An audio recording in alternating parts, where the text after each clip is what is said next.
So tonight we're going to talk about building bridges, and we have three wonderful people Yes, we do. on the show. That would be the Jesus of Atheists, and that would be Christopher Maute. Number one, how are you doing tonight, Christopher? Feeling pretty good. How about y'all? Y'all, wow. I like the word. I like the word. We actually need Jesus here in the studio. We smell electrical wires burning. We had something blow out, and so it's just what it is. But things like this do happen. Excuse me. Bob, welcome to the show tonight. Well, thank you. I'm a little farther north than Chris, so I'm curious how each of you are doing. I can understand. Also, we have Ozymandias in the room tonight, or in the show. And we welcome you so very much. I've enjoyed every time that you've been participating in a hangout or a show. You're such a wonderful person. Class with act, a lot, I would say. Class a lot act. of knowledge. Did you see his pictures on Facebook about he and his wife are camping? And, I mean, it's not camping like we would camp. This is, I mean, they had to build an igloo where they went camping. Now, the way that we camp, Ozzy, it's in our RV, air conditioning, 2 units, and they built an igloo. They had to build an igloo. It freaked me out, but it was wild. awesome. Yeah. Look at him. we need to try that. Welcome to the show, Ozzy. Thank you. And I've done plenty of car camping and RV camping. In fact, my wife and I lived in an RV full-time and traveling around in the States and in Canada. We did that for 4.5 years full-time. We sold our home and just lived like that. It was fantastic, and spent a lot of time in the South. Learned how to say y'all. Seems like a popular word tonight. Very, very good. How long did it take you to build that igloo, by the way? Well, I build them every winter. I like winter camping, so it depends on how big you build them. You can make them. I can make a small one by myself for solo camping in about a little under 4 hours. My wife and I can build one of the same size in about 90 minutes. A bigger one that'll accommodate 2-3 people standing up, it takes about 4 hours as well. It really depends on the size of the shelter you want to build. But it beats a tent in winter. Can you explain how you do this? Are you taking a chainsaw, cutting up ice, or what? No. It's made out of snow. This is primitive stuff. It's the way the Inuit do it is they can only do it with wind-packed snow under certain snow conditions. Even in the Arctic, it can only be done under certain snow conditions. They use traditionally a bone saw or a piece of wood or something like that, and they cut out blocks. But those snow conditions don't exist in most places. So I use a contraption, a device. It's a slip form. It's called an ice box, igloo tool. And people who go camping up in the mountains in Colorado and stuff like that use them. It was invented by a winter camper and hiker who spends a lot of time in the mountains. And it's just a contraption that lets you make blocks and make it in a perfect shape of an igloo. So there's a trick to it that I use. It takes a bit of practice to use, but it works in any snow conditions, which sounds impossible to anyone who knows anything about snow, but you can do it with any snow conditions. I wish I had your skills. Years ago, I made the decision to go out camping with a friend of mine and wound up actually getting stuck in the snow, actually in a blizzard. I was driving a 1968 Camaro, and most people like those. But in this case, I didn't, because we got stuck, had to camp, could not get out, and the temperatures dropped to about, I think it was 15 below zero, and we were not prepared for it. Wow. And That's so really cold. It is, and so we got out. We tried to dig down deep enough to get our tent set up, and when we got in the thing, I accidentally spilt some of the water that I had brought all over my sleeping bag and all over my clothes. And so what happens when the temperatures are down and it's cold, it freezes, and so it wasn't a good evening. But we did have people looking for us the next day, and so that was good. You know, I'd be almost too embarrassed to tell that story. I can understand that, honey. Okay. You've been embarrassed of me many times. That's all right. But it's fun anyhow. But we love having fun here at the place, and for some reason, I think people are failing to understand what we do here. And so tonight, our show is about building bridges. We've had various guests on our show, and I have to be honest, I don't agree with most of the people we've had on as guests. I went for a long period of time in which I had universalists and all kinds of theists, and it became, in a sense, troubling to me because I have to be honest with you, I've heard so many theological stories for so many years, I became extremely bored. And so we decided to kick it up a notch and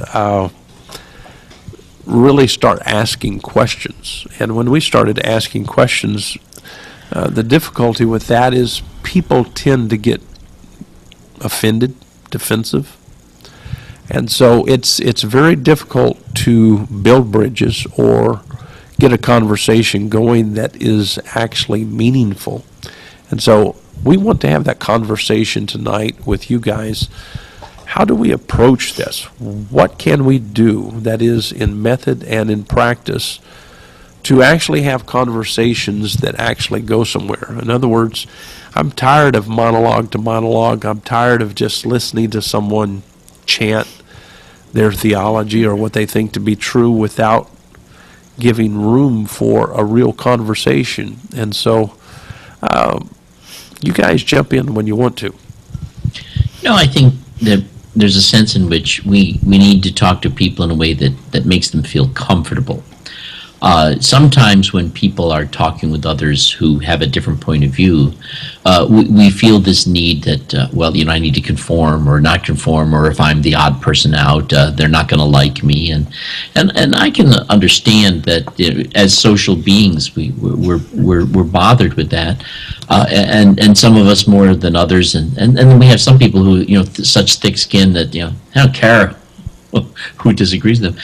But by trying to set people at ease, I think that we can try to create an environment where it's okay for people to have a very different point of view. It's even okay if they say something very interesting and very brilliant, and you say so and acknowledge it. That's helpful.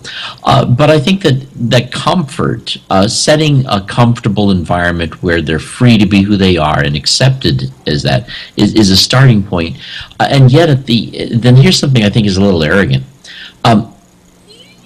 I don't think that there's anybody you can't build a bridge to, but some bridges are going to be 4-lane highways and others are going to be just a dirt road, you know, and so you have to be able to determine to what level can we connect, and maybe not try to push it beyond that. Ozzy, what are your thoughts?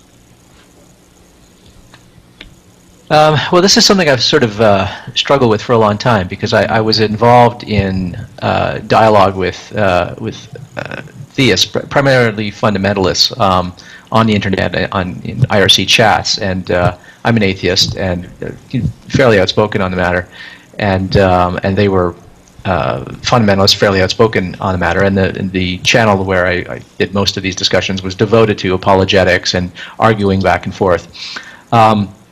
And I was sort of a guest in their house, so to speak. It was a channel run by and for mostly fundamentalists, but not exclusively so. And it's really hard to talk to people who are so far apart from you. But there is a way to do it. But I think part of it has part of the sort of the secret is not thinking that you have to win every battle, and not even having to sort of win any battles, but just trying to keep the lines of communication open, sort of taking a long view. And those of us sort of on the atheistic side tend to think that we live in the kingdom of reason very often, just because we sort of found our way out of religion. We think that we're enlightened now, and we have a tendency to sort of think that once we present an argument demolishing another person's views, or we present objections to their views, that they should, you know, very quickly come around, and that there must just be something about them where they're systematically irrational if they don't. And of course, that's completely wrong-headed. People don't change their minds quickly on important things, especially anything to do with values and morality. And of course, all of these topics that we at New Covenant Group have a lot to do with values and morality. So you just have to think of it as these are, you're just sort of trying to slowly erode people's opinions, and they're trying to do that to you. But you've got to resist the temptation to get impatient. Everything happens really slowly at an almost glacial pace. And once you've had these arguments often enough, what tends to happen is you get irritable. You get exasperated as soon as you hear an argument that you've heard 1,000 times before, and you cannot contain yourself, and then you get curt and short, and sometimes you just need to take a break from it. You need to back away, and I had to do that. I found myself getting really quite irascible, and I stepped away from it because what was happening was I was starting to dislike Christians. And I mean, I grew up Christian. I've known Christians my whole life, and I thought something's wrong here. Like, I'm actually starting to dislike Christians in general, just because I'm not making the progress that I would like with certain people. And of course, they felt the same way about me. So I mean, you can actually make things worse in the public discourse by persisting at it too long when you find yourself losing your composure. So honestly, a lot of it is just trying to be extremely patient and not thinking that your reasons are going to make a dent anytime soon. I love the fact that we have an atheist encouraging patience, simply because theists really don't have a concept of atheist in a proper sense. And I was guilty of it years ago. I thought that all of them had horns and were very demonic, etc. I was very ignorant concerning atheists. But I have to be honest, it was actually atheists who actually got me to thinking about what I was reading. And so I have a lot that I need to say, thanks to the atheistic community for getting me to a place to where I can be rational somewhat. And so I appreciate your words. These are good. Now, Christopher, you've been doing an excellent job on your show, actually talking with people who are, in a sense, fundamentalist, and not just fundamentalist, but taking on the task of becoming a certain type of apologist in a context of presuppositionalism. And so, what has made you to be so successful at bridging the gaps here? Well, thank you very much for your kind words. I'm not exactly sure. I can just say what my intentions are, and my intentions are to have a conversation like we would over a cup of coffee or over a pizza and beer, is the phrase that me and Dustin Seegers used. Wow, I don't know why I just pronounced used as used it, but I did. King James influence. I used it. And I think that it might be what just happened right there is the ability to laugh at yourself, right? I think that going into a conversation where anybody takes themselves too seriously completely prevents certain lines of questioning from occurring. And if you can disarm somebody from not taking themselves seriously so that you're both playing that game of, yeah, okay, this is kind of fun, then they're open to play a certain kind of discussion game that other people that are like, no, I take myself seriously, might not engage in. So if I'm successful at all, it is because I go in with the intention of genuinely trying to find out what people are all about. And I also would like to make a comment about the function of places like the New Covenant Group and shows like Meeting of the Minds and the Unconventional Pastor and Greg's new show that's going to be coming out. And, the shows that we have, and The Place, of course, in the landscape of everything. I honestly think that we're not asking everybody to take on the position that we have. Of course, being a little bit, subjective, yeah, I think that the position I have is great. If you're going to ask me. But that doesn't necessarily mean that I think everybody should take on that position. I would love for everybody, in a sense, to have elevated conversation, but at the same time, some people are going to want to do the debate style of thing. And I think that we're never going to get rid of that. And I think that that's kind of cool because, let's be honest, I still dig the debates. I love well-structured debates. I love less structured debates. I love debates that are very calm and academic. I love debates that are very World Wrestling Federation style. I hope debates never go away. But, like I'm saying, in the landscape of things, just like scientists or honest brokers that take basic science concepts, basic science questions, and answer them, and take those answers and put them into the intellectual commons for other people to do with what they will.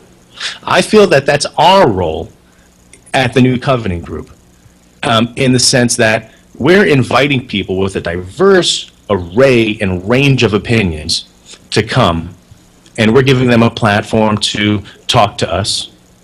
And what the result is of those discussions is information that goes into the public discourse. And what people want to do with the information once we put it out there, they can do whatever they want with it. But we're putting it out there as a badge of honor for the fact that we welcome this kind of diversity. So I just kind of wanted to mention that and throw it out to the panel about, what they thought about that, as far as like, there are roles, not every discussion show has the same goal. Right. And so what do you have to say about that? That's fantastic, Christopher. And I was thinking the same thing. It doesn't matter if I sit here and we have a person on and they say things that honestly in my head I'm thinking, you've got to be kidding me. Maybe it will resonate with somebody and they will latch onto it and use it in their life, or they'll use it for information to pass on. And so these shows aren't just for 5 people here tonight speaking.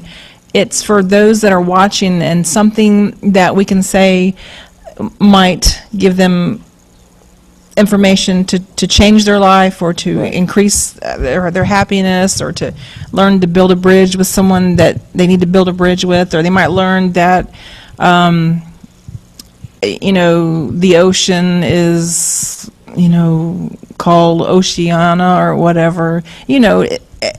Whatever people think, they have a right to express that, and that's what we do for people, and we do it for ourselves too. Part of the bridge building also includes the fact that it is, I think, a very useful experience to be able to express yourself in a way you feel is very clear and very compelling, and discover that this isn't as clear or compelling to somebody else. And you get this experience with them that helps you to begin to see how the things you say are understood differently by others. It also helps you to find ways of expressing yourself more clearly. And you also hear other people in the process say things that you hadn't thought of before, that in some ways will either help you to change your mind or modify the way you understand even the things you cling to, so that they accommodate some of the things you really learn from people who think differently. I mean, for me, a big part of it was, in 1984 when I went back to school to study computer programming. I'm in a secular school, and I discovered a lot of just wonderful people who weren't like the background that I'd come from, from a Christian school, and listening to them, talking to them, and discovering the sense they could make really forced me to rethink an awful lot of things, and I'm just the richer for it. Right, exactly. One of the things that I'd like to say tonight that really motivates me to get involved in building bridges has to do with censorship. My father was a pastor for better than 60 years. And the latter part of his life, he really couldn't share with people behind the pulpits that he worked behind. He could not share what he actually believed or thought to be true. In other words, he was leaving models of theism that created this mindset of certitude. He was leaving the models of this is the Word of God. He was leaving all of that to find something that was much, much, much, much more honest. But he was never able to share that at all in his life, and so he died censored. But before he passed away, one of the things that he said to me was, maybe you can convey to my family, maybe you can convey to my friends what I wanted to say, but I couldn't say it because I would have been fired. For years, my wife and I worked within the church system, trying to talk with him, be nice. We thought that maybe we could create a sense of change within the church, and we found it to be an impossible thing to do, that is, in our lifetime. So we walked away simply because, in a sense, it's harmful to children. It's harmful in the context of education because of their methods and practices, and I could go on and on and on, but this is not the topic tonight. But my point is, we do need a world in which we can have communication without being so censored. And so many times that we've had shows with people, I feel like I have been muzzled, similar to my father. I don't want to be muzzled, but yet at the same time I understand the point of being extremely patient and kind and trying to win the other person, not to compel them to become like me, but to win them as a friend. You know, someone who can say, hey, I don't mind playing chess with you. And we can sit down and have a meaningful game of chess and see how it comes out. But sometimes these things are wrestling matches, and so I'd like to hear some advice from you guys. You guys are wonderful, brilliant. All of you have a different style. So we'll start with Ozzy. What would you suggest that we do?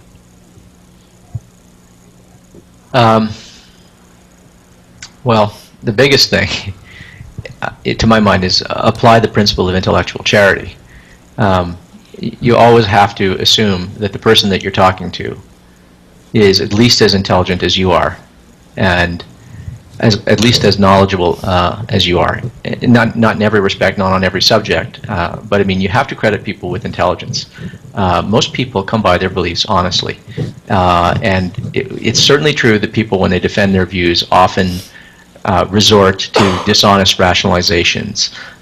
We all do this, and especially with beliefs that are near and dear to us. I mean, the more we cherish a belief, the more tempted we are to confect arguments and even evidence to defend what we believe. You know, we cast about for reasons why we believe things. This is sort of never more clear than when someone challenges you on something you believe that you've never really thought deeply about, that you took for granted. You find yourself just desperately trying to think, you know, something to throw up there as the reason why you believe it. It's, you know, it requires a kind of unflinching inward look to see that, oh, okay, yeah, I haven't really thought this through. It happens with political beliefs. It's not just, you know, religious beliefs. It happens with political beliefs. You know, you can ask somebody, you know, why do you think democracy is you know, the best form of government? And people will often try things, and you can stump them very easily. So, I mean, when you can recognize this in yourself, it's a little bit easier, I think, to recognize it in other people and forgive them for it, because we're like, you know, C.S. Lewis sort of had this, I can't remember where he wrote this now, but where he talks about how we're always willing to forgive ourselves. We're very good at forgiving ourselves. We're very good at applying the principle of intellectual charity to ourselves. We so stink at doing it to other people. And if we could just do for other people what we do so effortlessly for ourselves, it would be so much easier. And I've noticed that the most productive dialogues I've had with people, whether they're atheists with whom I disagree or theists with whom I disagree, it always goes so much better when I consciously, deliberately make every effort to treat them as if they're intelligent, and that if I don't agree or don't understand, it's not because they're stupid, it's because we're just not understanding each other, and we just got to keep trying and going over and over again, and sometimes you got to take a break. But I think applying the principle of intellectual charity isn't just sort of some high-minded philosophical idea. I mean, it is really something that makes an enormous difference in sort of interfaith and interfaithless dialogue. So that would be the big one. Just apply the principle of intellectual charity. Just credit your opponent with intelligence always, no matter how recalcitrant they seem to be, how stubborn they seem to be. That's exactly how you seem to them. So if you could do that, it goes a long, long way. And people really, they open up so much more when you do that. Mm-hmm. But if they sense from you that you're looking down on them, you're thinking they're an idiot, the walls go up instantly. So that goes a long, long way. And I know the walls go up for me. When someone sort of dismisses me and argues with me as if they see me coming from a mile away and they know where I'm going to go and what I'm going to say next, I flare up. I've done it this week. I don't like that at all. I find myself unable to have conversations with those people. It's something I need to work on. That's true. As soon as you said that, I saw Christopher, and I'm presupposing this is what you were doing, Christopher. It seems like you were taking notes. Wow, we need to put this in the NCG mission statement. Mm-hmm. Intellectual charity, it's just such a strong, yeah. It's so I think powerful. I could benefit from it a great deal. There are times when I have to admit that I'm frustrated with a person who does not seem, at least to me, to even be trying to be reasonable, and sometimes it gets frustrating. I need to learn better how to deal with situations like that, particularly if it's in a conversation where we're trying to move something forward, but realizing that you can't. Sometimes there's just no progress to be made here.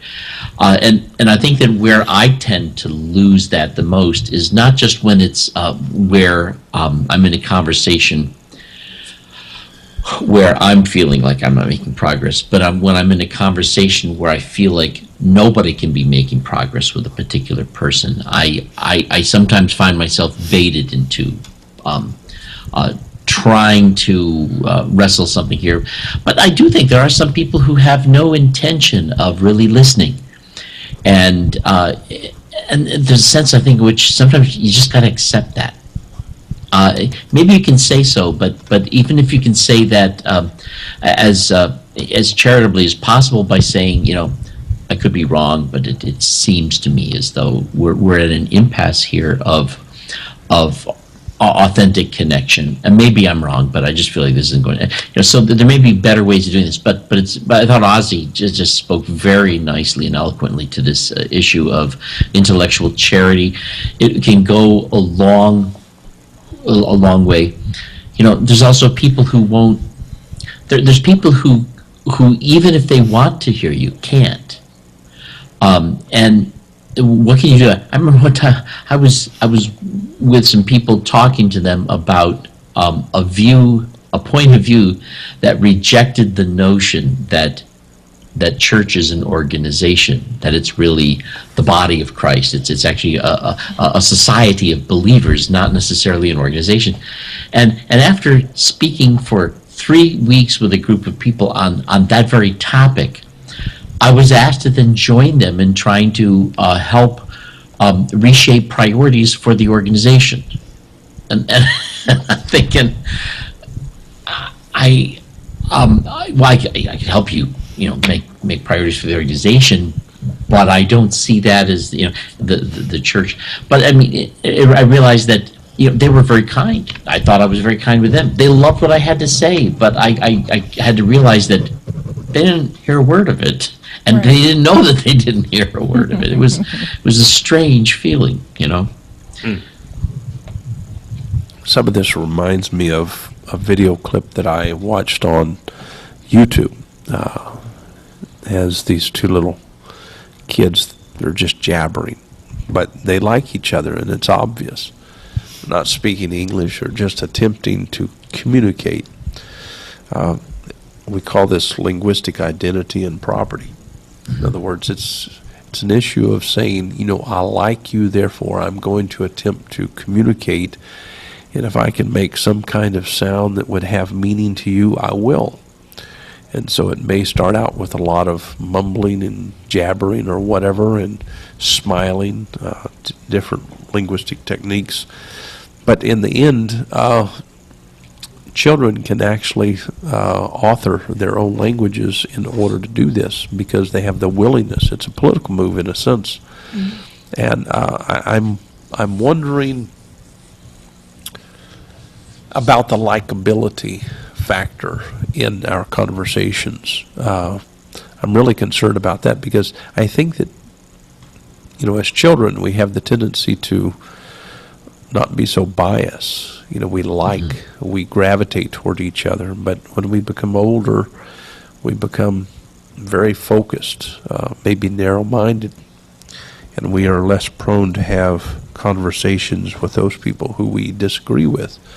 And so, can we talk about that for a few minutes? Yeah, we like people who respect us. And if we can talk to, this probably goes back to that intellectual charity, if you're talking to somebody who really respects you. That brings me back to a time when I had just left a pastorate, met a man who was very different kind of thinker. And he would not have liked my theology at all. In fact, it would be a theology I have since, gone away from. He treated me with so much respect that it was extremely winsome. It brought me to a point where I could genuinely think about some of the things he had to say to me that then later really gave me a great deal of meaningful opportunity to change, and it was because of that respect that he showed. He treated me like a decent human being. He respected me. So there's a sense in which not just intellectual charity, but personal charity. Treating another person as if you're a likable person. There's a lot about you one could like, and there's a lot going on in your life that makes you an interesting and a good person to know. I'm so glad that I know you. To communicate that helps to build bridges. And when you think about it, although we may be building bridges across differences that we don't intend to necessarily dissolve, when you study the way people tend to switch from one religion to another, oftentimes it's in a situation not where they listen to various arguments. They go, oh, you know what? I like that argument better, so I'm going to go over there to the Presbyterian church. But more often than not, when people switch from one faith to another, it is because somebody from that faith showed them kindness and help at a time in their life when they were going through a real deep need for somebody to do so. And it opened them up to a switch and to a change. And I think we can be there for other people in a way that demonstrate that we care more about who they are as people and what they're going through and what they may need. And so that's another way I think of building bridges, a real personable charitableness. Absolutely. I think when you go into a conversation, you have to start with that, the respect of that individual as a person, as a fellow human. And for some reason, even though you go into it like that, you get off track sometimes and you get exasperated, and that's a part of being a human too. So we have to check ourselves. What's that? Check yourself before you wreck yourself. Absolutely. That's the truth. And Rhonda, I think what you're saying brings up a very important point, that in building the bridges, that also means overlooking the times when we all slip. To being willing to be gracious enough with the fact that I realize I riled you at that point. Let's see if we can kind of bring it back, and reestablish what we started to kind of trash there. If you can work with people who can do that, you build up a better trust that minimizes the possibility that could happen again. Yes, that's true. Well, I also think that conversational style needs to be addressed, because not only do you have to communicate respect, but you need to have respectful communication, or more appropriately, complete communication. And for me, complete communication involves making sure that the person is being heard or feels that they're being heard. So that involves a lot of listening. It involves a lot of reflecting what has been said to ensure that the person feels that they're being heard, that you understand what it is that they're saying. So this kind of falls into the conversation that Bob and I were having on our 2 shows earlier today about morality, about walking a mile in someone else's shoes. I really think that a component of some of our shows when we have guests is to figure out and understand what is going on between their ears. And so, being that is the goal, it requires a certain conversational style. And I think that needs to be addressed, because, Dr. Jones, you were asking for suggestions, and that would be my suggestion, right? Incorporating intellectual charity with an empathic communication style. I think that's a 1-2 punch that can't go wrong. On the other hand, there's that, if you walk a mile in somebody's shoes before you criticize and abuse, so you walk a mile in their shoes, then you criticize and abuse, and the advantage is this: you're a mile away from them, and you have their shoes. Let me share with you something, Christopher, and I want you to give me the cure for this. As a theist, I've experienced this many times. In fact, I was like this before 1982. I felt like people needed to listen to me, and I didn't need to listen to them. Mm-hmm. My life was about winning them over to Jesus, because I wanted them to know that Jesus needed to become their Lord and Savior. And without that, they would die and go to hell. And so my purpose in life was to preach, back then, what was called the gospel. And I was convinced that people would die and go to hell if they didn't listen to me. I was that arrogant. And so I don't know truly that most theists are really wanting to listen to anyone else but themselves. And so how do you disarm, that is, in your opinion, how do you disarm that person? How do you get them to listen when they don't want to? Wouldn't you say that you did that because you cared? I mean, the perspective kind of a little bit odd, but there's a sense in which if you didn't care about them, you would not have done that. I'm sorry, Chris, go ahead. I'm trying to wrap my head around the question a little bit more. Could you phrase it differently? Well, I can. I'm just confessing, because I've had so many people tell me. In fact, I ran into a Jehovah's Witness, believe it or not. They go door to door. And I asked the guy, I said, every time that I try to say something, you interrupt me. I said, are you interested in listening to me? He said, no. He said, you don't have anything to say. He said, I'm here to tell you the truth. I have the gospel, you don't. I said, thank you for being so honest. And in a sense, it reminded me of myself, because I felt like I had the gospel. I wanted to preach. I wanted to say X, Y, and Z, and I didn't want to listen. And so I'm guilty of being a person who cared for people, but it was in a very narrow sense. I wanted them to become, in a sense, like me, saved, born again, capable of saying, I believe in Jesus Christ, my Lord and Savior, yada, yada, yada. And I no longer believe that any longer. But my point is, I know what disarmed me, but I don't think that what disarmed me is going to work on everyone else. And so my question to you, Christopher, and you're very good at disarming people, that is, getting them to listen. So what's the secret of getting people to listen? Well, don't argue with them. On one hand, if somebody's telling you that they have the truth, it is futile to tell them that they don't. So a more interesting question might be, so how did you come to know the truth? And there are ways, I can think of 100 different ways of asking them questions to get them to open up about how they got to where they are without challenging whether or not they have the truth. I think that is absolutely true. We have a couple of comments. I'll read the funny one second.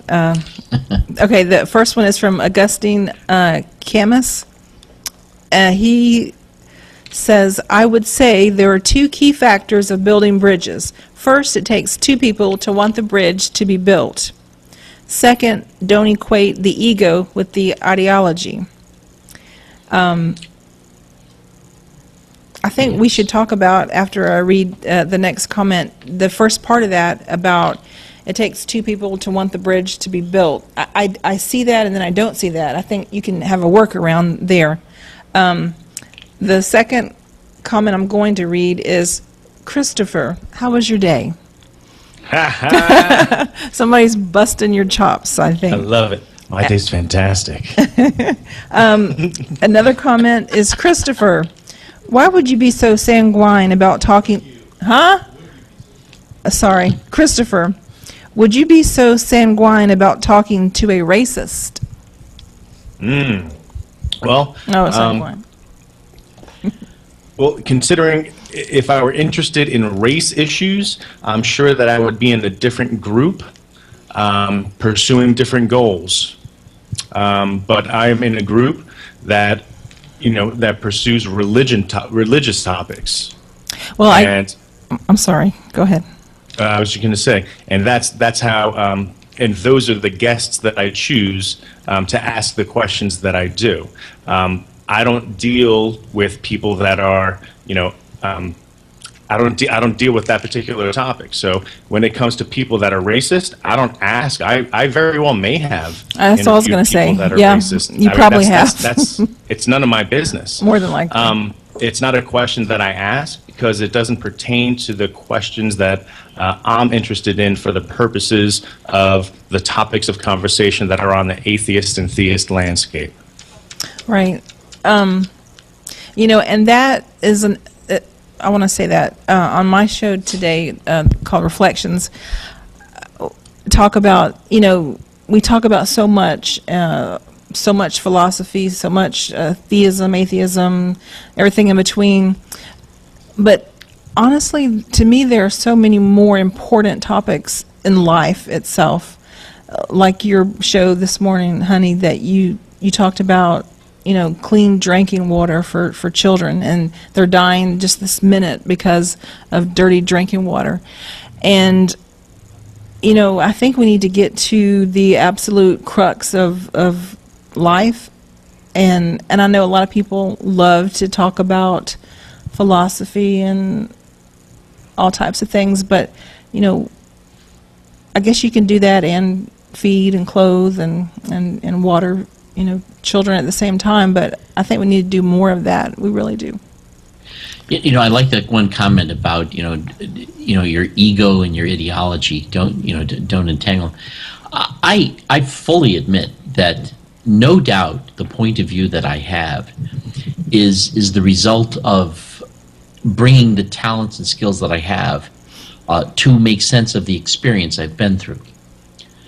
And as a result, the ideas that I have are really just a reflection of what I've experienced. Had I experienced other things, I probably would have a number of different views. And there's a sense here in which I'd say that the views that I possess are not me. They're just the views that I am holding on to. And to kind of put a distance between the views I hold on to that make sense to me based on my experience and the me that I am, making it, seeing that is very different, helps me to not take myself so seriously, so that in a difference of opinion, it's not me against them. It might be, if it's going to be hostile at all, it's what I think versus what they think, and it's not us versus them, it's this versus that, so that by disengaging my identity with what it is I think, to me that was a very freeing thing, and I think helps in also the building the bridges that. There's a sense in which the thoughts that we all have are obstacles on the bridges we could build. and not the people themselves. The people are not the obstacles. Ozzy, what do you think about the first part of Augustine's question about it takes two people to want the bridge to be built? Do you think there's a workaround for that? I don't think there's a workaround so much as that I just think that it's not true. I mean, it's always conversations are always smoother when both people are interested in honestly hearing one another and are open to the idea that their ideas might be wrong. But we have to keep in mind that every belief you have is by definition what you think is true. Okay. Now, as one gets older, one has a tendency to realize, okay, well, what I think is true, there's a very good chance that it's going to be wrong. It's kind of like your life and your set of beliefs is a little bit like sort of writing a big, long book, a big treatise on something, and then, you realize, well, someone's going to take me to task, and, 50 years from now, some of what I've written is going to seem quaint and wrong. So I better put in the preface, that, any mistakes that are in here are solely my responsibility, and, but if anyone asks you, despite what you wrote in the preface, that obviously there are going to be mistakes in your book, do you think there's anything wrong in your book? You're going to say, well, no, I don't think any particular, if you point to any particular thing that I've written in my book, no, nothing's wrong. And if you ask me about any of my beliefs, do I think any of my beliefs are wrong? The answer is, well, no, they wouldn't be my beliefs if I thought they were wrong. Exactly. So everybody thinks that their beliefs are true. So what Bob was talking about sort of disengaging and trying to keep your beliefs at arm's length is important. But that is not something you just decide. You cannot will yourself to do that, especially for beliefs that are important to you. I cannot will myself to believe that there's a God, and a theist cannot will themselves to just suspend belief in their God or their love of your country or anything that you value and cherish deeply. So then how does anybody change their mind? Well, you change your mind despite yourself. And I have changed my beliefs on all kinds of things, including my religious beliefs. I was once very devoutly fundamentalist in my views, and I did not set out to change my views. In fact, I set out not to change my views. I had an understanding of what would be corrosive of my views, and I stayed away. And a lot of what goes on in things like church and stuff like that is sort of, what is going to church, for instance. You go to church because you want to worship, but you don't just go to church to worship. You go there to be in a community of people who are like-minded, and where no one's going to put up their hand and say, hey, pastor, what if this gospel's not right, or something like that. That doesn't happen, right? That's not what these places are for. That would be out of place. It would be, obscene. These are places where we go to have our beliefs reinforced. Church and a lot of these things are institutions of belief preservation and maintenance. It's where we go to reaffirm them and rehearse them. And people come out of there feeling good that they did this. Now, in a way, boy, that's kind of pathological. You want to go and have your beliefs reinforced? It's the last thing you should do. I mean, but that's what we do. And certain belief systems encourage you to believe strongly and to preserve and maintain those beliefs. And yet somehow some of us find our way out of these things despite ourselves. So I don't think it's true that both parties have to want to. It can happen. Someone can say something that just sort of wears you down. Not in the moment. I think I'm fairly open-minded, but I can count the times on one hand that someone has hit me with an argument and I've changed my mind on the spot. I mean, those things almost never happen. That's true. And and yet I've changed my mind about incredibly big things in my life, but they happen really slowly, a little bit at a time. I find myself slowly, easing away from something that I think is true into something else, and it happens to you helplessly. Right. That's what's so terrifying about changing your belief. That's why so many political ideologies and religious ideologies are determined to isolate you, to insulate your belief set against objection. They work they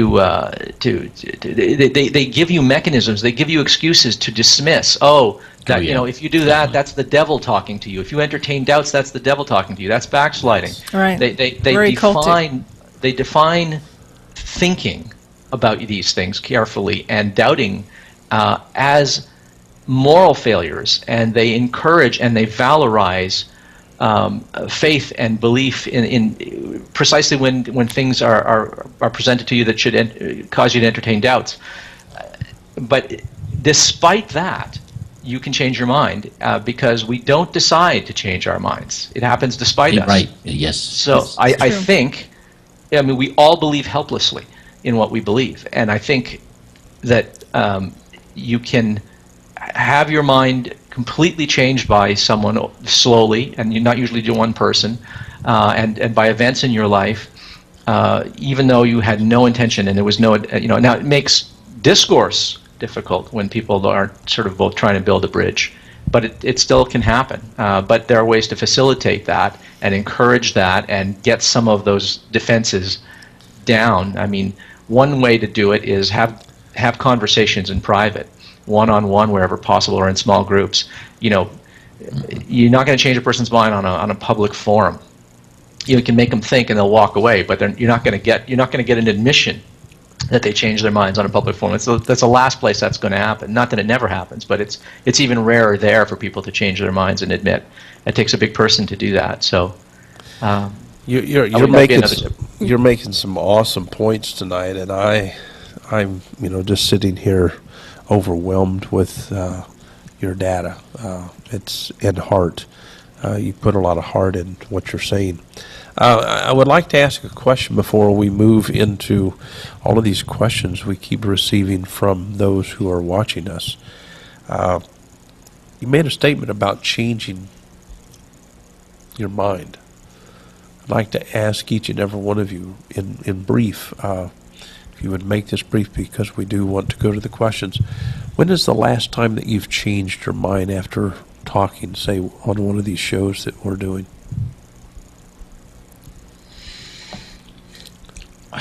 I don't know that I can identify when. Even as Ozzy said, I know this, that a lot of the thinking that I have now is in many ways very different from the thinking that I had when I first joined NCG. But I think that a lot of that is because I left the ministry. There's a lot of ideas that I just stopped thinking about and never really worked them through to something different. And until we started actually talking about things, I'd realized that, it really doesn't even make sense to me anymore. I don't know why I believe it. But it creeps up on you in some ways. The truth is, I do know that the way I'm thinking about a number of things is different than it was when I first got started, but I don't really recall when that happened. Don't, really. Christopher, what was the last thing, or do you remember the last time that you changed your mind, that is, in a conversation? Changed my mind? Well, I always learn things, and in learning, my mind and opinions develop, because I think, as Ozzy was saying, people change their mind slowly. And so as I incorporate information and background processing occurs, I think that just subconsciously, the new information that I receive manifests as a different opinion, like you never dip your toe into the same river twice. So when addressing, the same topic more than once, so long as you're talking to bright enough people and you're learning and you're eager to learn, hopefully when you re-engage in that conversation over and over and over again, it's not the same conversation over and over and over again for you, because you're able to contribute more, because you're able to think more, because you've been learning more. Yeah. Yeah. Ozzy, you're the last one to answer this question. And, I'm really impressed with all of you guys when you guys talk. I've heard many of you guys say, wow, I didn't look at it that way. This is a new perspective. What are your thoughts? Well, I've had a new perspective as a result of my participation in these conversations and on the Cult of Honesty Facebook page. It's kind of weird. It's not any one thing that any particular person said, or it didn't happen in a particular conversation. And this sort of goes to what I was saying earlier about how people change their minds slowly. It's kind of like an iceberg melting or something. It's imperceptible. I don't know when it happened, but If you had asked me just a few weeks ago what I thought of interfaith dialogue or interfaithless dialogue, I would have thought, yeah. The problem with that is that the only people who participate in that are people who are already sort of 95% in agreement. Well, yeah, that's true. That those are the people who are going to come into this, but that those aren't the only people who come into it. And so I thought it was kind of a put up job. What's the point, But I took a look at this place, and I've been really encouraged at how many people I disagree with profoundly, including some of my fellow atheists. Sometimes on little things, they seem like hair splitting to outsiders, but to people in the discourse, it can be fairly big. And then, of course, people across the divide.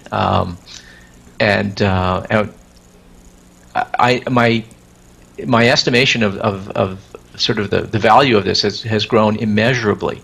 First of all, it's just a joy to have these conversations with people across the divide, to have fruitful discussions with people who really see things very, very differently. And I've had lots of conversations like this with people over the years, but seldom has it sort of had the warmth, and it's partly because of these shows and hangouts and things like that, and Skype conversations. The warmth, the emotional distance that comes from doing these conversations online, anonymously, in typed media is terrible. It just brings out the worst in people. I see it in myself. I notice that people say, "Oh, you seem like a nice guy to talk to, Ozzy," and then they see some of the posts that I post that seem so curt and formal and prickly. And I look at them afterwards and I go, yeah, that does seem awfully, really. But if they could only hear me recite it, they would know that I didn't mean it in that tone. But that's what's missing, But so I think that sort of the New Covenant group, because the emphasis isn't just on, it's not like a forum or electronic bulletin board where people are just typing and opining back and forth at each other. People can sense that human warmth, all the natural factors that inhibit people from being rude in ordinary face-to-face discourse. Some of that comes into play with these shows and these hangouts, and it's making a tremendous difference. So that, I have really changed my mind about that. I feel much more optimistic about this than I did before. I was much readier to write people off as hopeless, as narrow-minded, and my mind's changed on that. I'm going to burst this bubble right here with this next comment. Uh-oh. This is, and I can't tell you what my first word was after I read it, but this is from Illuminati Land. Hey, this must be one of your fans, honey.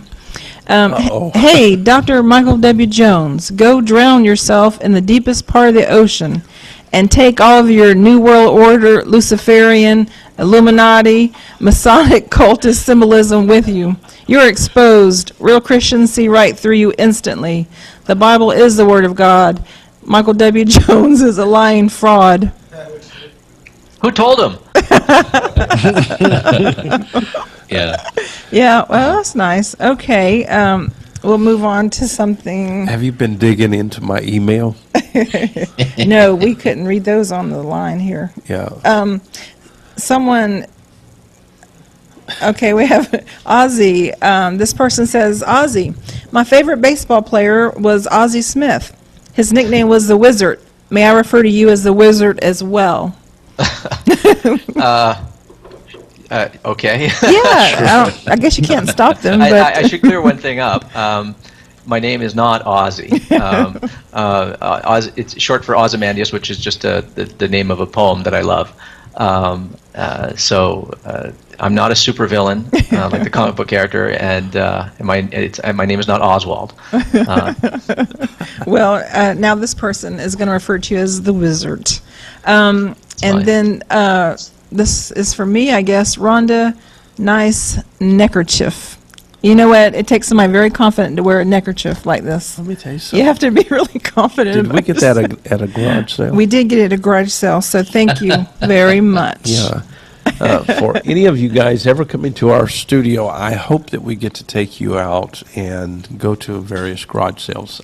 These things are awesome. Okay, I have one more question that I will read out loud.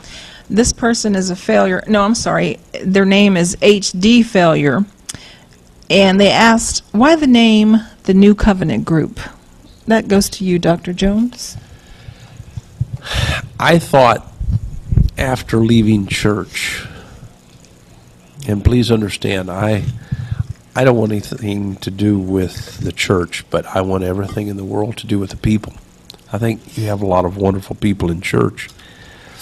But I thought that if we could take some terms that people have been talking about for the last 2,000 years, in a sense they have been taking terms and abusing people. If we could simply say, we can take insulting terms or terms that people feel like they need to push and indoctrinate people with, if we can take these terms and make them mean something different, something positive, not just for theists, but for atheists, I think we can move forward. It's the same thing about the cult of honesty. You know, people call me a heretic, they call me all kinds of things, and I don't mind that anymore. I used to be offended, but after you hear it a million times, you know, you just get used to it. And so the cult of honesty is simply, I don't mind being called a heretic. I don't mind being called a person in a cult or whatever. And truthfully speaking, I'm trying to discover what honesty is. I'm trying to discover newness. I'm trying to discover what a covenant relationship is about. And I think that people can come together and have relationships. And so I'm not convinced that I can really define the New Covenant group, but I think it's best stated that it's simply atheists and theists coming together, understanding that we can love each other unconditionally and accept each other unconditionally. But it doesn't have any biblical basis, that is, in definition.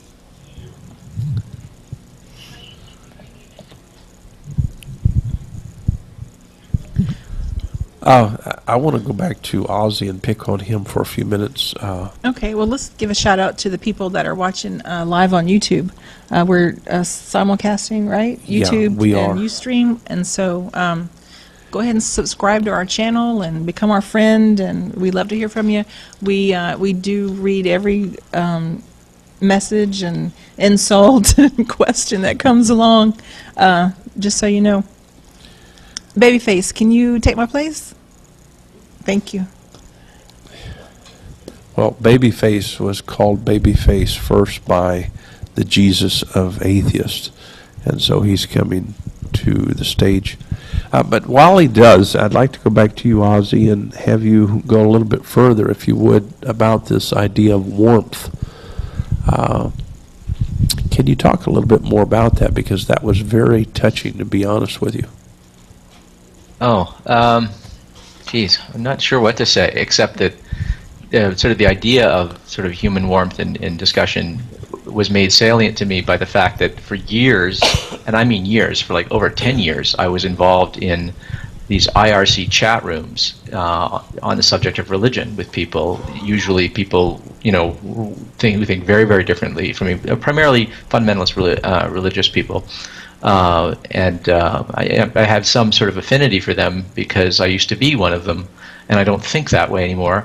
But I can remember thinking that way, and I can remember sort of how it mattered how people presented themselves, and it still matters now. But I remember very vividly in those conversations how there was no human warmth because, of course, it was all typed. You couldn't figure out the tone. You know, sarcasm was hard to detect. People have to use emoticons and smiley faces and things like that to indicate, you know, don't take this too seriously. You know, but that's very limited. You can't hear tone of voice. There's no human voice, and you can't see the response. You can't see the face of the person. You can't hear by their tone of voice how your words are being picked up.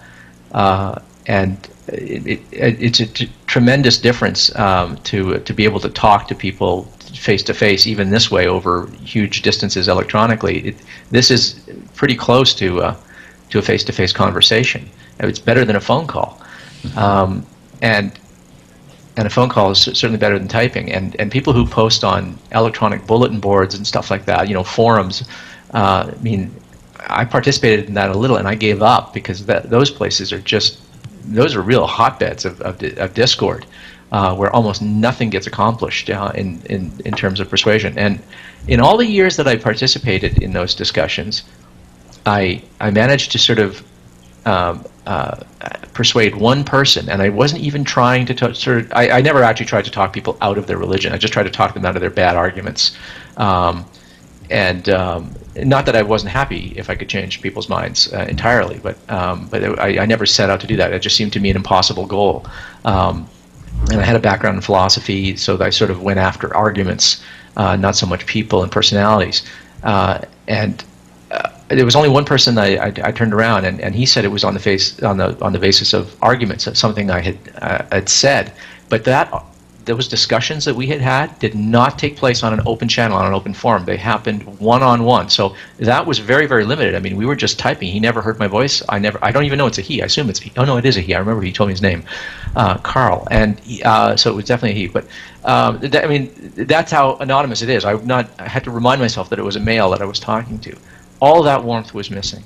And still it was possible because it happened in private, and we could be a little more confessional, and you could admit, yeah, you're right. Yeah, sure. You know, like I have had my long dark nights of the soul. I can remember lying in bed, even as an atheist for many years, wondering, what the hell? What if I'm wrong? You know, when you can admit those things and not always take a hard line, that adds a lot of warmth to a conversation, even over a cold medium like that. So it would really help if those of us sort of on the atheist side were a little more willing to admit things that we have, that do we never pray? Do we never sort of get afraid for some loved one who's sick or something like that, and in our heart of hearts, revert back to an older way of thinking and pray? It hasn't happened to me in a long, long time, but I know it happens to people. And as soon as you admit something like that, people on the other side go, okay, finally, I feel like I'm talking to a person, not a position.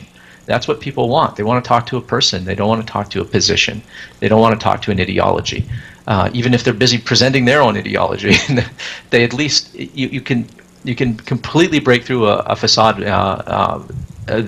this way. But you can never do it in one conversation. And warmth is something that builds slowly. Hatreds can build, but they build faster than friendships, and they build a lot faster than genuine respect. That is a slow evolution.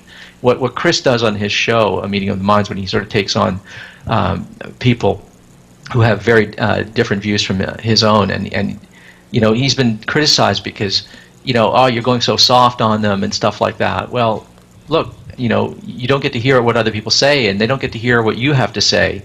Unless you go soft with people, but now those people, they want to go back. They're willing to talk to him again. Word is spreading among that community of very religious people. You can go to that guy and you can have a conversation with him, and he isn't going to slap you in the face and abuse you and hit you with a bunch of gotcha moments. And if you kind of foul up in your argument, all that's going to happen is he's going to ask you a few pointed questions, but he's not going to be all over you like a tiger. That's warmth. That works. That breaks people down. It makes them willing to listen, and it makes you willing to listen too. Like this is a habit you can cultivate in yourself until it becomes automatic. That's the cultivation of a moral virtue when you do that. So I hope that's not too much on warmth. Oh, there's a connection there that I think that it really speaks well. It reminds me of a time when Greg and I first were doing our show. We were not able to see each other at all. We were both Skyping in, and we were mixed in. And there was one time Lisa came. She was watching the show from her computer, and where she could see as you're switching the camera back and forth. She came in here and she said, "Bob, you blew it." And it was a time when Greg was talking about a relative of his that had passed away, and he was visibly uncomfortable and unhappy in thinking about it, and it was in some ways troubling him. But I didn't hear that in his voice, and I just moved on to another idea or whatever. And had I been able to see him, I would have realized, just take a moment, or whatever. And there was something about the warmth that we missed in that moment. that kind of slid over. And I would imagine that the people who saw the show didn't know that I couldn't see him would even think that was kind of callous and uncaring. So when we can have these face-to-face, person-to-person, connection-to-connection with real people that we see and that we can see their responses, this adds a great deal to building those bridges. And I think that that Lisa, I'm glad she came in here and told me that, because it helped me later then come back to that and respond in a way that was more human with Greg. As a result of building these bridges, and my wife and I have been enjoying, not just a little bit, but it has become a major part of our lives. I mean, Bob, we have developed a relationship that is awesome. I mean, we know how to talk together, laugh together, cry together. The same thing is true with Christopher Maute, and he's an atheist, I'm a theist, but it's no longer about theism or atheism any longer. Right. It's about meaningful community, and I think that's the warmth that you're talking about, Ozzy. It's, we're human beings struggling to understand X, Y, and Z, and, if we can have a heart for building a bridge, erasing those lines that divide us, maybe we can have conversations and become friends, and that warmth becomes something that really, really, really helps us to move forward. What are your thoughts, Christopher? I think that's very powerful. I especially like the warmth component. I mean, we're really starting to acquire a bit of a list of pretty powerful, phrases that seem to really resonate with the goals we have. Engaging in warmth, intellectual charity, something that I have written down here. I love that. I love that. Oh, that's fantastic. Oh, that's awesome. Engaging in a certain communication style. You can have warmth in all of these things. You can be intellectually charitable in all of these things, and they're not mutually exclusive. They definitely there's some overlap. Being intellectually charitable breeds warmth to an extent. Engaging in an open communication style also breeds a certain amount of warmth, and being warm comes with it. Man, I couldn't shake that one loose. Warmth comes with it a certain style of communication, as well as intellectual charity. So there's lots of back and forth and overlap with those concepts. Excuse me. So I really think that as Bob had mentioned, even though the New Covenant Group might be going through some growing pains every once in a while, in its ability to interact with the communities with which we deal with. I love the fact that we're always troubleshooting towards bending the arc of conversation towards respect and dignity of all parties involved. That always seems to be, it starts and it might, some weeks are better than others, but that's always our goal, and that's always the trajectory that we're bending the arc of conversation towards. And I think that's the most important part. And I love the fact that that is the goal, because, with that being explicit, people can hopefully understand that we're all human here. This is a volunteer community of atheists and theists that, in my opinion, are at an intellectual level that, because of the diversity of opinions, is prone to a certain level of disagreement. So we're kind of shooting ourselves in the foot with the very thing we're trying to do. So the only way to sail these seas of chaos is to apply the structure of empathy, compassion, warmth, intellectual charity, and an open communication style. Well spoken. Someone who was nicknamed here more recently is sitting next to me, Christopher. You nicknamed him Babyface. Oh, Babyface. And so I want you to introduce him to the conversation and ask him a couple of questions.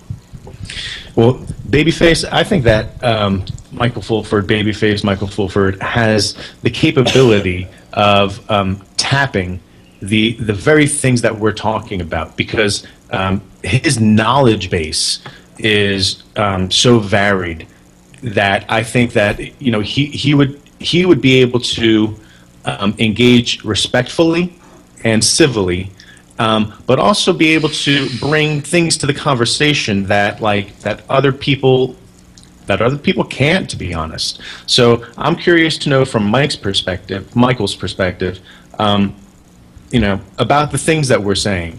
How do these things resonate with you in your style, in the way that you engage with people?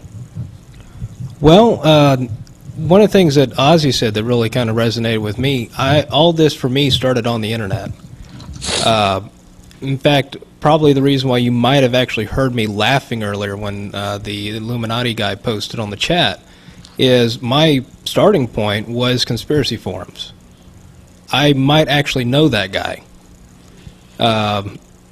And at one point, I laughed harder when he mentioned the Freemasons, because at one point I was actually on a website that claimed that I was a Freemason. I love that, and I wish I'd saved it because they changed it, unfortunately. But what I found is that, unlike Ozzy, he's mentioned that it's a personal conversation. I know many, many, many people who would watch these discussions on the forums and would have their opinions change, and I'm one of them. Not necessarily by having the conversation themselves, but by watching the conversation. For me, my loss of religion did not occur because I tried to defend my faith, unlike some people, or because I had a experience that led me away from God. It was me becoming more educated and learning, hey, I don't need a God to be a good person, to know how to help people, to try to benefit people. But having these conversations with people on so many different viewpoints of conspiracy, of just really anything. I have dealt with people who genuinely think that the European royals are 6-foot reptilian aliens. And I mean that seriously. This is a real serious thing they believe in. It's not something to mock. At the same time, I'm aware that my own discourse style online, when I'm having a discussion, can be seen as aggressive, and I don't mean it to be. And I sometimes forget that people can't hear me when I'm talking. Because in my head, I'm being perfectly friendly, and when I read back over my post, I'm like, God, that guy's a dick. Sometimes we all have that, right? Mm-hmm. Sometimes I am. Yeah. And I have found, too, that there is a culture that will encourage that behavior. I have been on forums for many years where I will interact with people. And I have, unlike Ozzy, he has the one feedback. I have had people notice when I get angry on a forum and check in with me and see if everything's okay. On the other hand, those are the point where I lose my tempers, where they get the most attention. So there's a benefit to the internet in the sense that it was a way for me to gain so much information. You mentioned my intelligence is varied. That's why, because I would confront people who believe in reptilian aliens, or who believe that there's a Stargate at the North Pole, or who believe that the Nephilim were actual giants, a product of Sumerian genetic engineering or something I don't really want to remember anymore. And there's a point. It is funny. I mean, you laugh, and it is funny, but at the same time, there are many people who really believe this, and it's not something to make fun of. That Illuminati fellow who posted in the chat, he really believes this. Yes. And that you can't mock these people. Because for me, one thing I noticed when Bush was in office, I'm not trying to turn this political, let me finish, but when Bush was in office, there were many, many, many more people on conspiracy forums.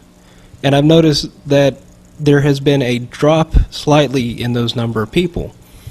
And if I were to draw a correlation, I would say it's education.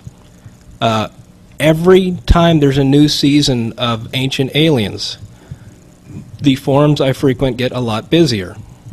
Now, it's not because people necessarily believe the show. It's because there are people who watch this show. This is their only interaction for learning about the trilithion at the temple at Baalbek in Lebanon. These are giant stones that would seem to be impossible to move by what most people would think of as ancient technology. The pyramids, most people have no idea how the pyramids were built. You cannot engage. Now, there are some people who will, I know, have been there for years, decades, literally, arguing the same point. There are other people who are there honestly trying to learn, and you have to be as compassionate as you can. I need to interrupt here. Michael Fulford is not a long-winded Baptist preacher. No, I am. No, I'm okay. Yeah, He's awesome. We are running out of time, but I wanted to bring you into the conversation, Michael, and I want you to have some things to say X, Y, and Z here at the end of the show. But I think that Ozzy is really making some powerful points tonight that I really think that we need to end the show on. And so, Ozzy, if I can get you to do me a favor, all of us a favor. We're attempting to erase the lines that divide us. I would like for you to encourage people to build bridges, encourage people towards the idea of meaningful communities so we can have conversation. I think a while ago, when you started speaking, you started speaking deep into my essence, my being, and it's changing me. It's making me feel good, and I like that. Okay, that's a tall order. All right. Well, thank you for that.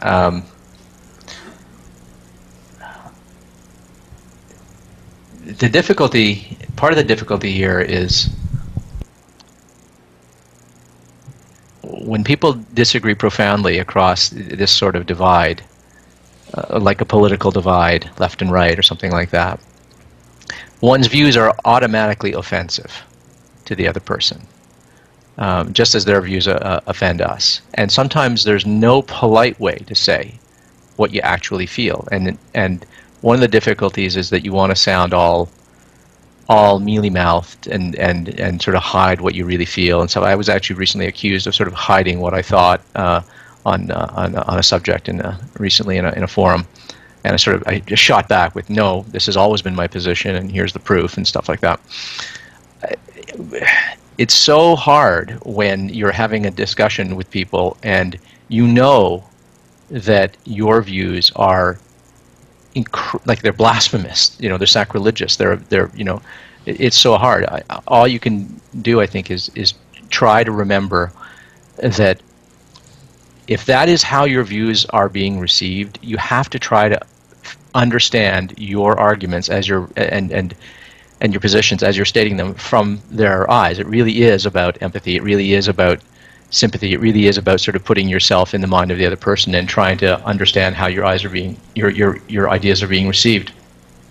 So if you want to build bridges, you have to be extraordinarily patient. You have to expect that most of the time when you have a discussion, it's not going to go particularly well. And I don't mean that there'll be sparks flying and shoes thrown at one another, but just that most of the time you're going to feel like it was a complete waste of time. But Michael raised a really important point. If you are doing this in public, you are changing minds. There are people who are going to be looking on who, because they're not in the conversation, don't feel as emotionally invested. But if you can if you can force yourself to be intellectually charitable, if you can try to hold your own beliefs at arm's length, if you can try to anticipate how your views are being read and picked up by the other person and address them accordingly, then even if you don't make much progress, if you don't make a dent in that person ever over the course of many, many conversations, there will be other people within earshot who will see your manner and understand, okay, this person's not a jerk. He's not just trying to dominate or impose his will on another person. They will hear you a lot more, especially since they're not invested themselves. So I think that there's no downside to this, as I see it. There's only the positive.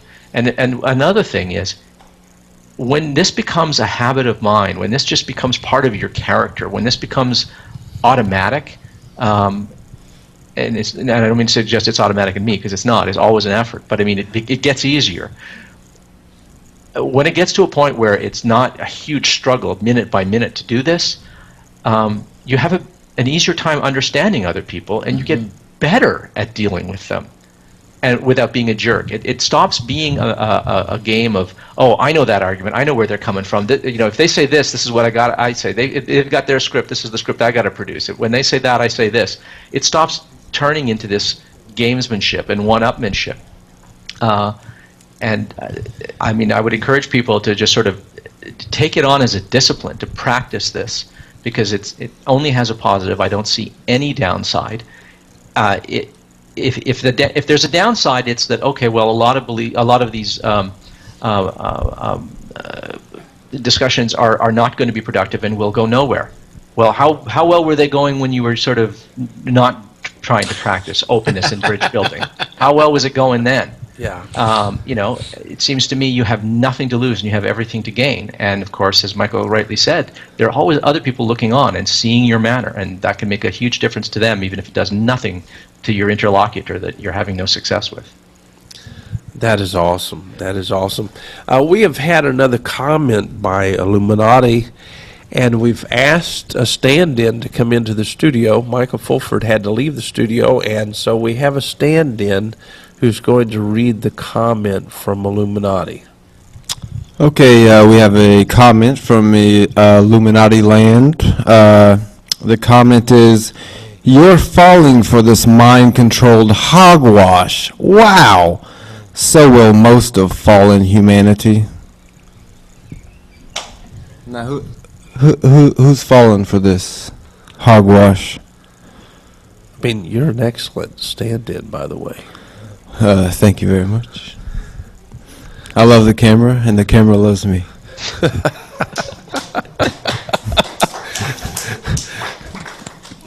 You should see the control room here. I mean, it's coming unglued with this stand-in here. It's unreal. Would you like to preach a while? Well, I don't have much to preach about. I would like to tell Ozzy that I'm the one that would like to call him the wizard. Thank you. Ozzy impresses me very much, and so does Brother Bob and Brother Maute Man. I respect all three of y'all a great deal, and it's a joy being a part of this movement. Mm-hmm. It's getting warm in here. I mean, these guys are Pulling some strings, some heartstrings. Okay, I said that Shawn would be on the show tonight, so come on up here, Shawn, quick. Here we go. These guys work hard behind the scenes, and they are moving mountains, and they're doing it in Where's various Shawn? ways. Is Shawn there? Shawn I'm right is here. on. Hey, Shawn, how was your day? How was your day, Christopher Maute? It's awesome. What'd you have for breakfast? Hey, are you awesome or are you really awesome? What's your favorite color, Christopher Maute? Let's get to the hard-hitting questions here. If you My could, favorite color is whatever your favorite color is to you. My favorite color is Shawn. are you a cat person or a dog person? Let's settle these issues. The hard-hitting questions, a meeting of the minds. Sorry for putting you under all that pressure. It's you can see it's not natural for me when I do it. That was tough. I'll try to keep it more lighthearted next time. Good. Please do. Please do. I'll send you the questions in advance. You need to tell them about your dog flea situation. Come on, get into the dog flea. My dog had a flea in its ear this morning and shook its head obsessively, and I haven't slept in 2 days. So I've been sending comments disguised as Illuminati to try to stimulate the conversation. I'm just kidding. I'm kidding. But I'm the one who gave Christopher Maute the nickname for his show. How was your day?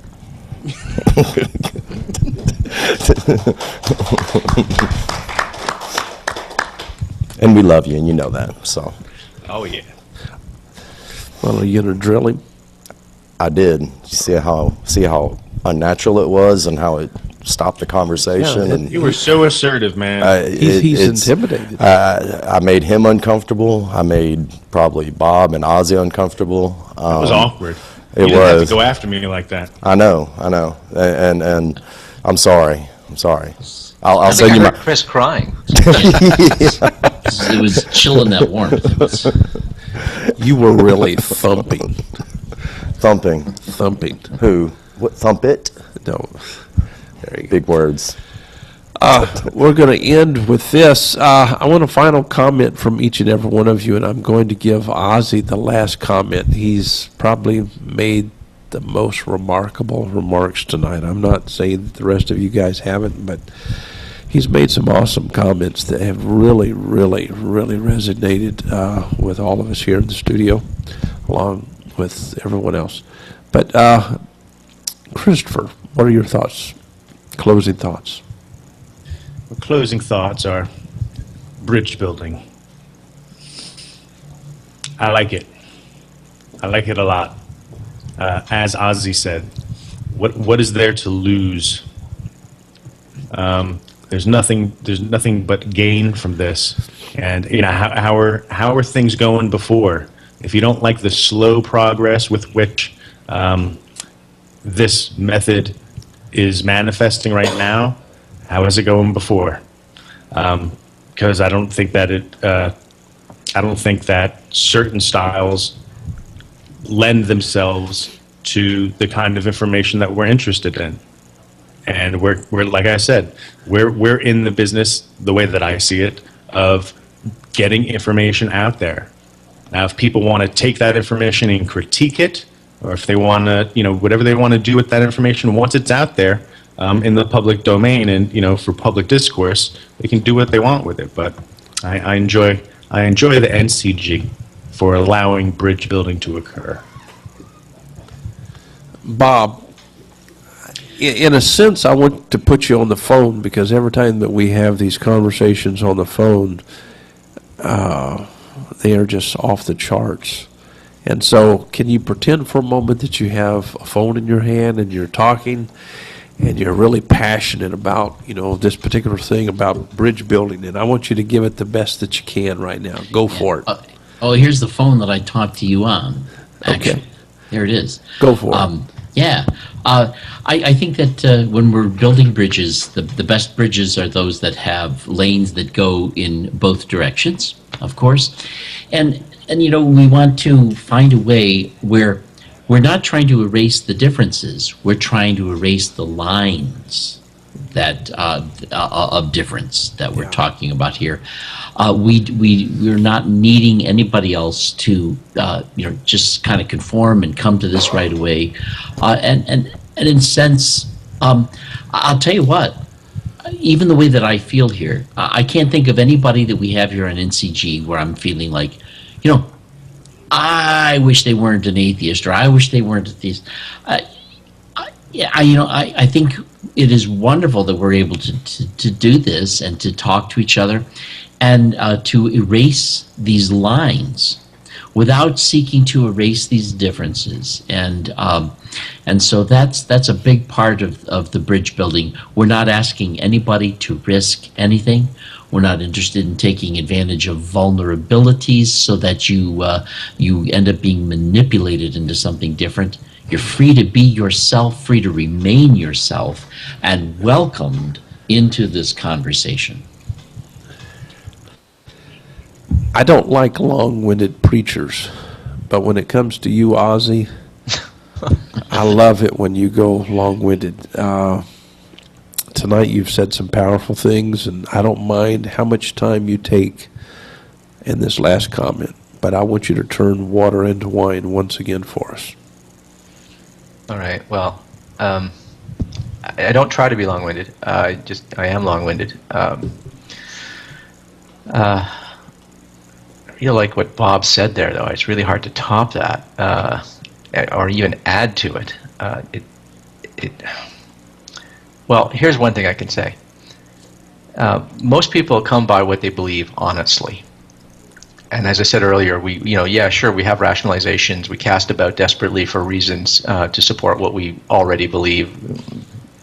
But most people really believe what they say they believe, even if the reasons they give are not sincere and genuine. And a difficulty is that when the stakes are high enough, if you imagine heaven and hell, or if you think that if you're on the other side of the divide and you think, oh, geez, if these people get their way, we're all going to, be oppressed by the religious or something like that. When you imagine the stakes are incredibly high, that can trump all other values and considerations in your discourse. And you can feel that you can give no quarter.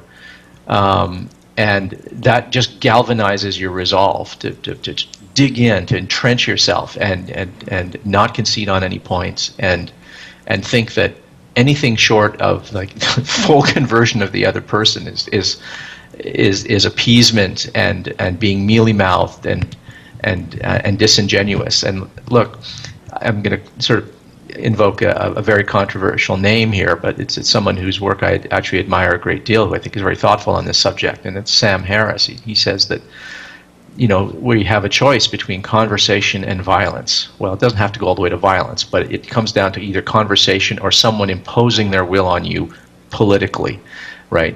You just have to keep the conversation going. We have to just make sure that we can talk to one another. I mean, our political situation in some parts of the world has sort of fallen apart so badly that you have people who will not even talk to one another, right? That's terrible. You get these two solitudes that will not talk to each other, and they'll only talk to like-minded people. If you only talk to like-minded people, it's a disaster. You are insulating yourself. And if you treat people as traitors because they'll talk to other people who are your opponents, if you make enemies of people who will talk to your opponents, the circle of enemies grows. If I'm friends with this person and enemies with this person, and I expect the first person to be enemies of my enemy, and they don't, I've got two enemies. I mean, the calculus here is obvious. It's exponential. It's obviously the wrong way to go. You have to try to build bridges. You have to force yourself to build bridges. And when you get too exasperated and you can't do it, then back off, step away, just get out of the conversation for a little while. It's happened to me. I did it for many, many years. I got to a point where I simply was getting so irritated, so exasperated, where I thought I could see people coming a mile away. They'd open their mouth and I go, I've got that person's number. I know exactly what they're going to say. They're going to say bam, bam, bam, bam, bam. That is a quality I hate so much in myself. When I see it in other people, I kind of, I kind of lose myself and I shut them down. I shouldn't do that. I should try to keep the conversation going. So I'm going to try and do better in that. But that's what I would ask people to remember, is that you have to keep the conversation going. There are no civil alternatives. There's just conversation. Thank you so much. I hope that all of you tonight can feel the warmth. We have so many shows where we get into all kinds of debate, we get into all kinds of information, but at the end of the day, we're human beings attempting to wrestle with meaning, something that may enrich our lives. And so I'd like to thank you for being here at the place tonight. Good night.